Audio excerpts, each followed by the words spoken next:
Hello everyone, my name is Noema Tiaras. I am TGT Social Science at Kendra Vidyalaya Info number 2. Today I am going to teach a topic from the Class 8 Geography chapter number 2, and the name of the chapter is Land, Soil, Water, Natural Vegetation and Wildlife Resource. So in this chapter we are going to learn 5 topics. So let's start with the land. Okay. So in the introduction I have taken one story from the NCERT book. Let me read this story. In a small village in Tanzania, Africa, Mumba gets up very early in the morning to fetch water. She has to walk a long way and return home after a few hours. She then helps her mother in the house and joins her brother in taking care of their goat. All her family owns is a small piece of rocky land around their small hut. Mumba's father can barely grow the small maize and beans on it.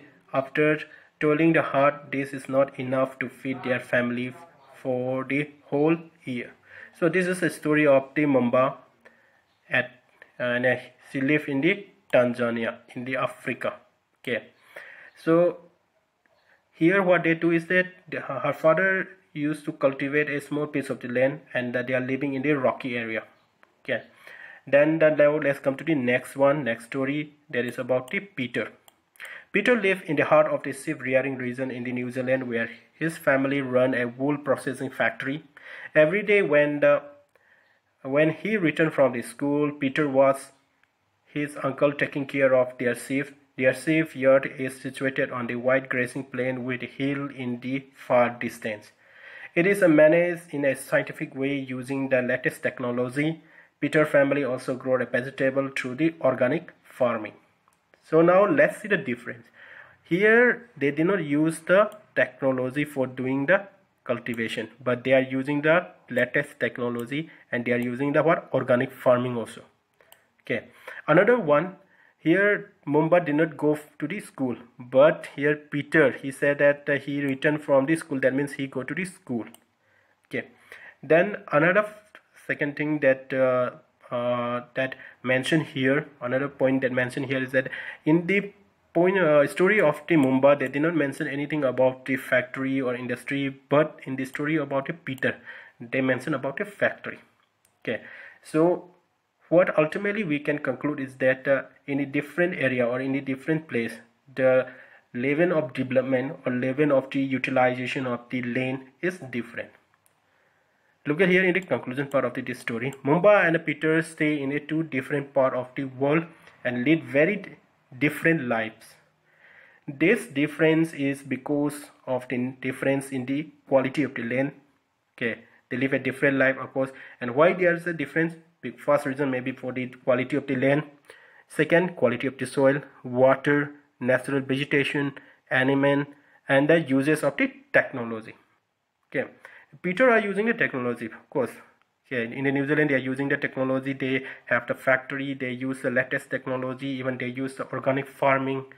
And in the Mumbai, in the area of the Tanzania, okay, they are not using that technology. So the level of utilization of the land and the level of utilization of technology make them the different. Okay. Last line, the availability of the such resource is the main reason places differ from each other. So when the technology level is different, the knowledge level is different, the available or the utilization of the resource again going to be different, and that different going to make the main reason for the difference in their life.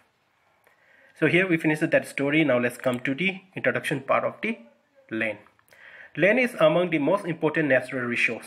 So land is a natural resource. Remember that topic of the type of resource in the chapter number 1. Okay. So now land belongs to the natural resource. It covers only about 30% of the total area of the earth's surface, and all part of this small percentage are not habitable. Okay. That means 30% of the earth's surface, only in the 30% of the earth's surface we can find the land. Then in that 30% also there will be some area or some percentage where we can find a large population, large settlement area, but in this some area there will be inhabitable. That means people are not going to live there. Second point, The uneven distribution of the population in different part of the world is mainly due to the varied characteristic of the land and the climate.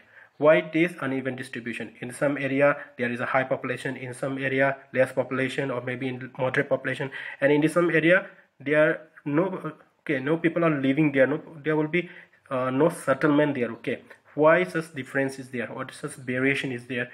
And the main reason, they given the reason in that last 2 points. First one, look at here. The rough topography, steep slope of the mountain, low-lying area susceptible to the waterlogging than the desert area, thick forest area are normally sparsely populated or uninhabited. That means people not used to live there. Okay, in the desert area, okay, people do not want to live there because of this unfavorable climatic condition, as well as the land condition. This land surface area is also be not favorable, as well as the soil is also be not favorable for doing the agriculture or for the industry. Okay, then in the low-lying area where there will be frequently flood, okay, people do not want to live there. A mountain area, again there are less population going to be found there. Okay, so such area people do not want to be live, but people want to live in the area of the plain and the river valley, or for a suitable land for agriculture. Okay, where they can do the agriculture, or where the people can do the economic activity. People always want to be live there. So here we learn. So the next important topic is the land use. So let's start the land use. First point about the land use, that land is used for the different purpose, such as agriculture, forestry, mining, building house, road, and setting up of the industries. This is commonly termed as a land use. Okay, so here they give some important point like the agriculture, forestry, mining, building houses, road, and setting up of the industries. Okay, these are like this we can use the land, okay, for doing the agriculture, for constructing the industry, for constructing the building. Okay, these are the way of using the land. Then the next point, that is land. The use of the land is determined by the physical factors such as topography, soil, climate, minerals, and availability of the water. Human factors such as population and technology are also important determinant of the land use pattern. How we going to use the land? Whether we going to use the land for the forest, or for agriculture, or for industry, okay, or for infrastructure, it is determined by the topography. Like, say, suppose if the steep slope is there, then definitely we're going to use for the agriculture, for the forest. Okay, if the plain area is there, then there is a high chance of utilization for the settlement and the agriculture. Soil again going to determine. If the fertile soil is available, then we're going to use for the agriculture.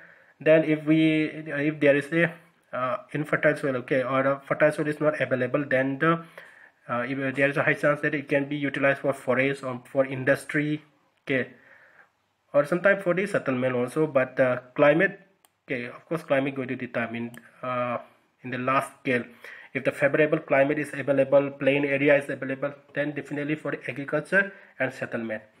Okay, then if the land area is near to the water body, okay, if water is available in that area, then there is a high chance for utilization for the settlement and agriculture. Otherwise, maybe for the forestry, or for the mining. Okay, if mineral is available, then for the mining. Okay, then human factor also determine if there is a large population, then definitely it going to be a large land area going to be utilized for the settlement and the agriculture. Okay, with this last number, with the increasing the number of the population. And the technology also going to determine. If the technology is advancing, or there is a development in technology, then there will be high chance of utilizing that area or that land for the industry. Okay, so here we finish a part of this land use. Now let's come to the another part. Another point, that is land can also be classified on the basis of ownership as a private land and community land. Okay, so we can classify the land on the basis of ownership, that means who is the owner of that land. So let's see this classification. First one is private land. Private land is owned by the individual. Okay, that means here the owner going to be the private individual. Then the second one is the community land.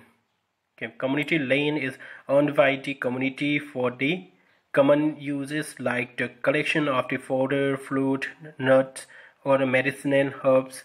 These community land are also called the common property resource. Okay, so there will be no private individual going to be owned or going to be the owner of this community land. Okay, and community land is also called as the what? Common property resources. So some other points regarding about the land, that is, people and their demands are ever increasing, are ever growing, but the availability of the land is limited. Okay, so with the increase in the population, there will be increase in the demand, and when the demand going to be increased, we need to be utilize the land for the agriculture or for the industry. Okay, so the utilization for this agriculture and industry is increasing, and the land under the forest, okay, or the common land, they are decreasing day by day. Quality of the land also differs from place to place. Okay, quality of course decrease because the fertility of the soil decrease, climate condition decrease. Okay, technology level decrease from the area to area. That's why the quality of the land going to be again decrease. Third point, people started increasing the common land to build up the commercial area, housing complex in the urban area, and to expand the agricultural land in the rural area, as I explained in this first point. Okay, it is related with the first point that now this population is increasing day by day. With the increase in the population, the demand is increasing, and to fulfill that demand, okay, in the urban area, this common land, people are taking this common land and building their house. Okay, and in the rural area, the people in the rural area expanding the agricultural land in this common land. Okay, so the common land day by day is decreasing. Fourth one, today the vast change in the land use pattern also reflect the cultural change in our society. Yes, when there was a this common land, people from the different community or the people from the nearby village, they came to the common land, and they they collect vegetable or fruits from there. But now the common land is decreasing, and the common land has been converted to the what? Agricultural area. So that there is a change in the what? Culture also. Okay, early that from the people from the nearby village, they come to the common land and they discuss each other, and they exchange their knowledge. Okay, they exchange information, but now it is not happening. Okay, so the change now, what happens is that there is a change in the culture also. Okay, and some change in the human behavior also. Last one, land degradation, landslide, soil erosion, desertification are the major threat to the environment because of the expansion of agriculture and construction activity. Okay, with the decrease in this forest area or common land area, okay, now some consequence is coming that and some of the consequences include like this land degradation. That means the decrease in the quality of the land or production of the land, landslide, okay, soil erosions, desertification. These are the some side effect, or we can say as a bad consequence. Okay, consequence of for this expansion of the agriculture and the construction area. Okay, so this is a picture about the land utilization as well as the change in the land use over the time. So we can use the land for the agriculture as well as for the settlement. Okay, here, and what happened is that the changes we can see is that early, suppose there is only 4 5 okay houses there, but now the number of the houses increasing. Okay, early there is no electricity, but now there is a electricity. Okay, and there was no modern technology. The people, those who are doing the agriculture, they did not use the modern technology. But here in the second one, the people are using the modern technology. Here people is using the tractor. Okay, then the area of the agriculture is decreasing from here, from the second one to the third one, you come here. Okay, the number of the building is increased, and here we find some cultivation area, but now the cultivation area maybe is now converted to the park. Okay, and in the fourth one, again look at here, the number of the building and it's already increased, number of the vehicle is increased. Okay, and the area where in the first and the second photo, okay, they used to do the agriculture, here they totally converted to the park, children park. Okay, so this is the changes. Okay, this is a change in the land use over the time. And this photo, this picture is taken from the NCERT book. You can easily find in your book.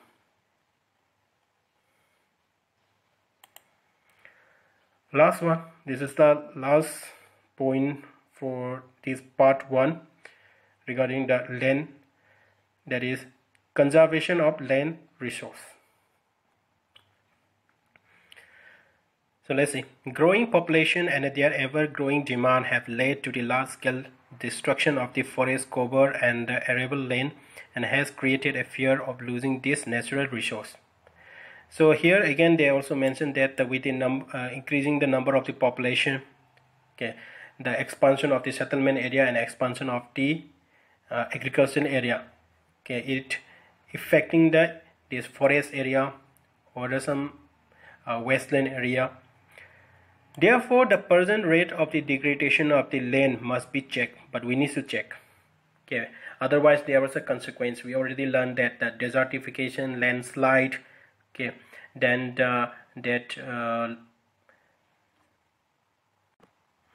soil erosion. Okay, soil erosion, we have learned that. So we need to check that this land rate of the degradation. Okay, but how can we check it? How can we do the conservation of the land resource? So we can do the conservation of land resource by afforestation, land reclamation, regulated use of the chemical pesticide and fertilizer, and check on the overgrazing are the some of the common method used to conserve the land resources. Okay, so there are some method that we can do, like afforestation, increasing the area of the forest, land reclamation, regulate the use of the chemical, okay, in agriculture, and check about on the overgrazing. So these are the method for doing the conservation of the land resource. Now let's come to the homework. Here we have two questions. First one, write any two reasons for land degradation today. Okay, so why there is a production of the land, okay, or quality of the land is decreasing. So reason is given between this video. You watch this video carefully, you can give the answer very easily. Okay, and the next one, why is land considered an important resource? It is very easy, because you have to remember that the definition of resource. What is meant by resource? Okay, anything that satisfies our needs. Okay, that is the definition of resource. So whether the land satisfies our needs, and if it satisfies, how it satisfies. Okay, let me give you an example. If we need to construct our house, where we construct it? We construct on the land. Okay, we do the agriculture. Where we do agriculture? We do agriculture again on the land. Okay, so you can give the answer very easily. Watch the video. Okay, and here we finish the first part about the land. Thank you, and I'll see you in the next part.